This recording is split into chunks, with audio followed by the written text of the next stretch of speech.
ce geste de toi viendra mon secours.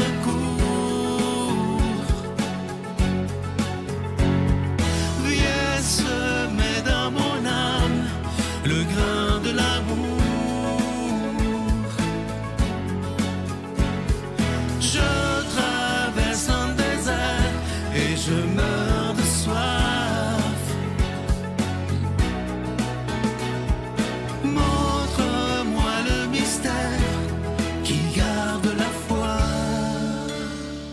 Bonjour, bienvenue à votre émission La Victoire de l'amour en ce vendredi 29 novembre. J'espère que vous vous portez bien chez vous. On rejoint tout de suite pour sa chronique Claire Jacques et à l'homélie, ce sera l'abbé Emmanuel Zétino.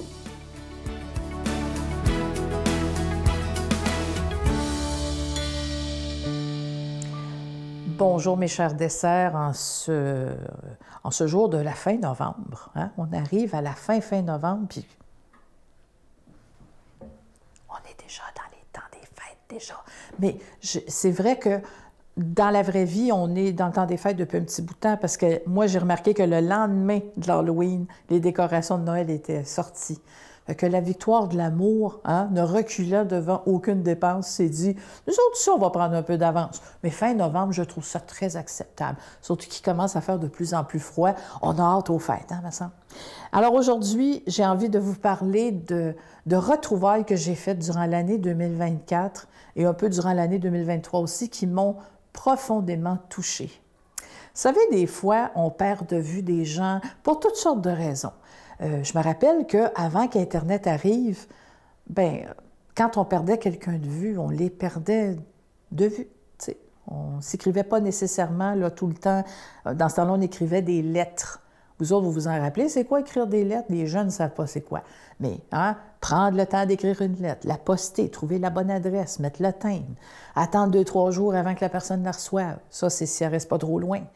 Mais on mettait du temps là-dessus. Puis, des fois, les circonstances faisaient que ça s'étiolait un peu. Alors, imaginez-vous donc en 2023, j'ai retrouvé après plus de 35 ans mon vieil ami François. Et c'était lors d'une circonstance excessivement triste et douloureuse. On avait perdu tous les deux quelqu'un qu'on aimait beaucoup, beaucoup, beaucoup dans des circonstances épouvantables. Et quand j'ai revu François, ça faisait longtemps qu'on ne s'était pas vu, ça faisait longtemps qu'on ne s'était pas parlé, qu'on n'avait pas communiqué ensemble. On s'est sauté dans les bras. Puis la première chose que François m'a dite, c'est « On se lâche plus, OK?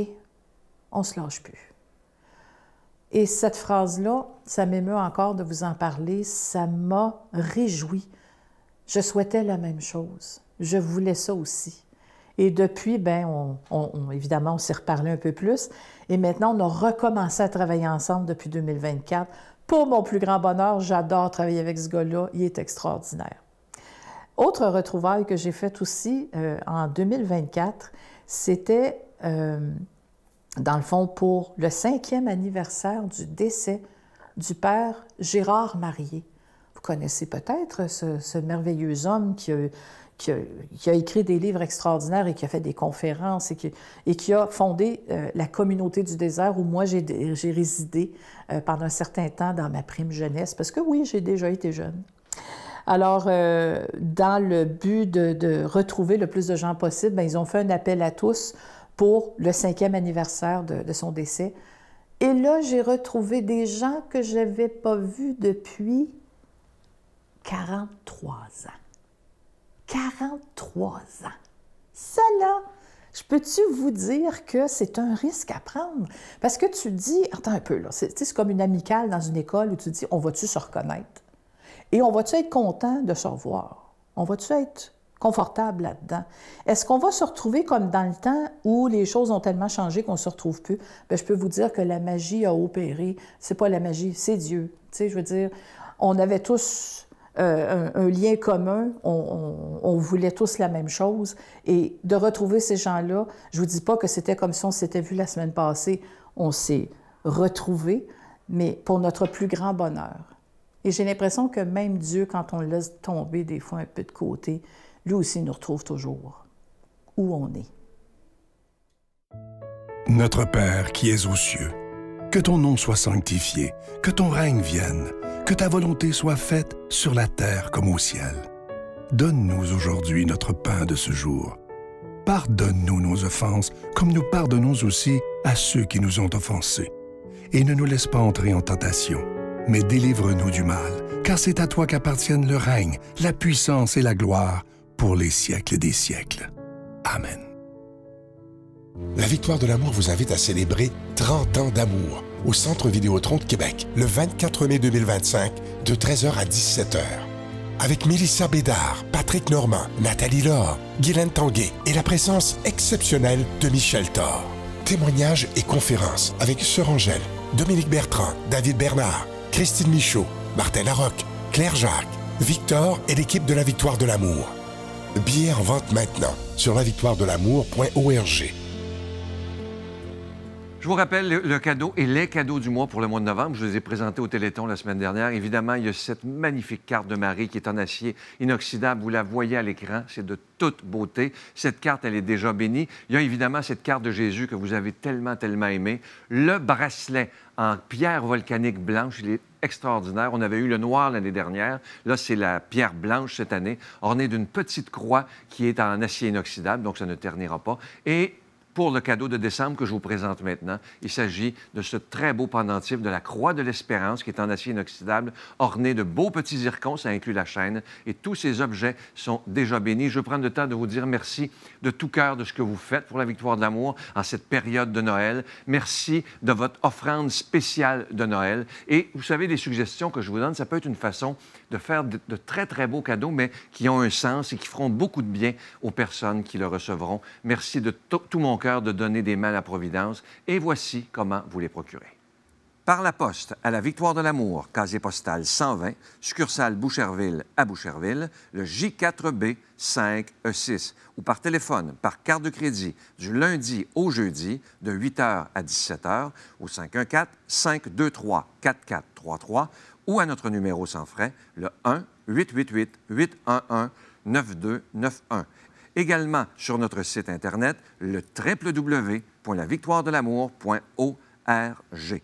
Avec votre don, vous recevrez aussi un reçu pour fin d'impôt. Merci de donner des mains à la Providence. Merci d'investir dans votre foi.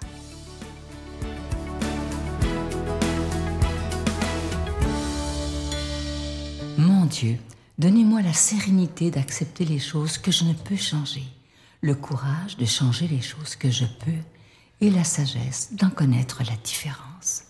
Amen.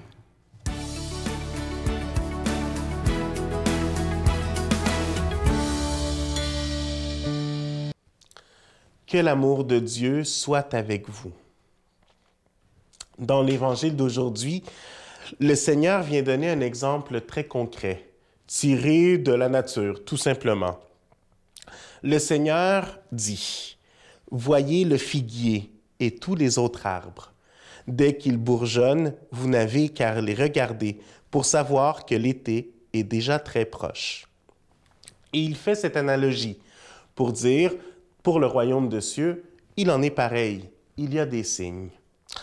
Je pense que pour nous, cet exemple-là, très concret, est bénéfique et nous aide parce que nous sommes capables de vraiment voir ces changements-là.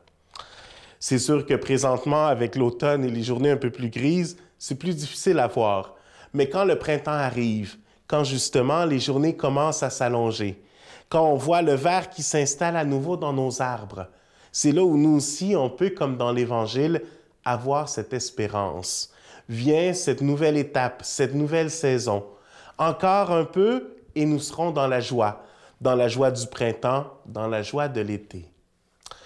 Quand le Seigneur compare le tout au royaume des cieux, c'est parce qu'il veut justement que nous soyons attentifs. Attentifs à voir ces signes qui nous aident à voir que le Seigneur se fait concret.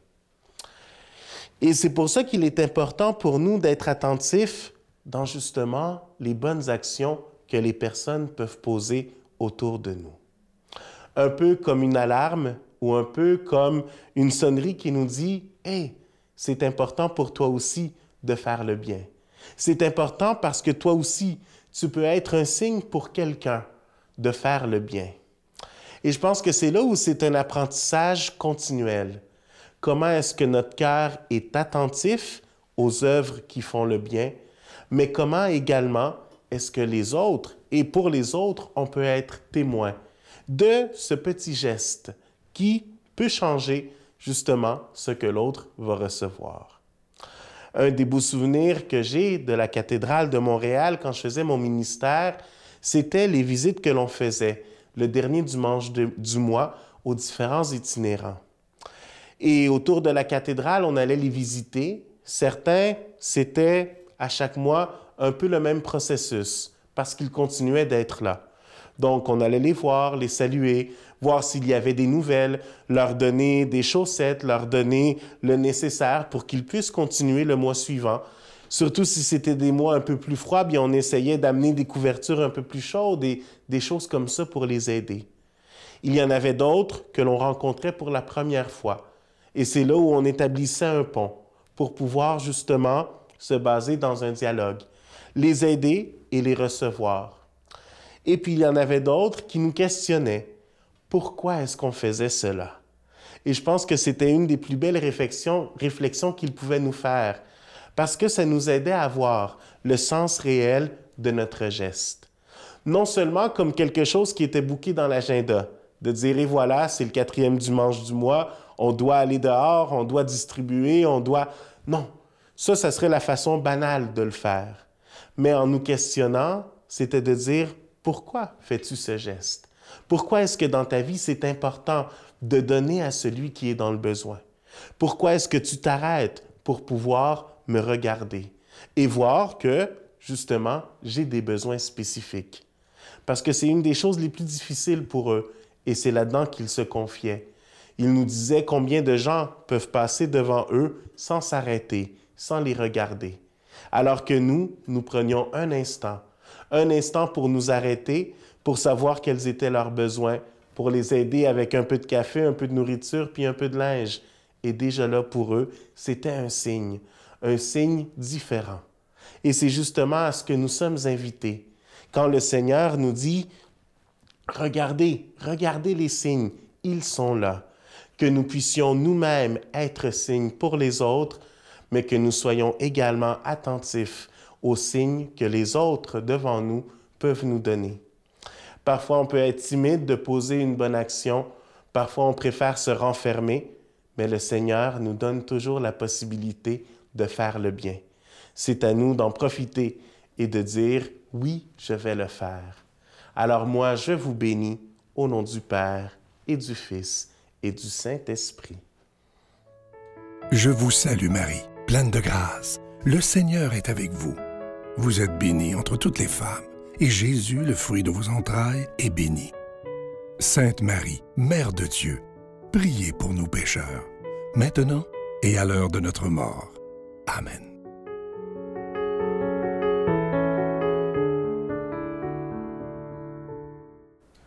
Aujourd'hui, j'aimerais vous laisser avec l'idée de la véritable sagesse. Quand quelqu'un nous atteint, nous fait du mal, nous blesse, ayons l'habitude de nous mettre à sa place, de considérer son point de vue. Parce qu'à l'intérieur de nous, on sait qu'on est aimé. Évitons les susceptibilités inutiles, soyons libres, nous sommes aimés. Quand quelqu'un nous offense même, pourquoi pas essayer de se mettre à sa place? Et c'est pour moi le sommet de la maturité, le sommet de l'amour. N'oubliez pas la carte de la Vierge Marie qui vous est offerte dès maintenant. Elle nous dit « Mon enfant, je suis toujours près de toi ». Bonne journée. J'ai angoissé beaucoup dans la dernière année pour différentes raisons, entre autres pour des gens près de moi, là. Puis ça sert à rien. Petit tambour s'en va, parapapam. Il sent son cœur qui bat, parapapam. Au rythme de ses pas, parapapam, rapapam, rapapam. Oh, petit enfant, parapapam.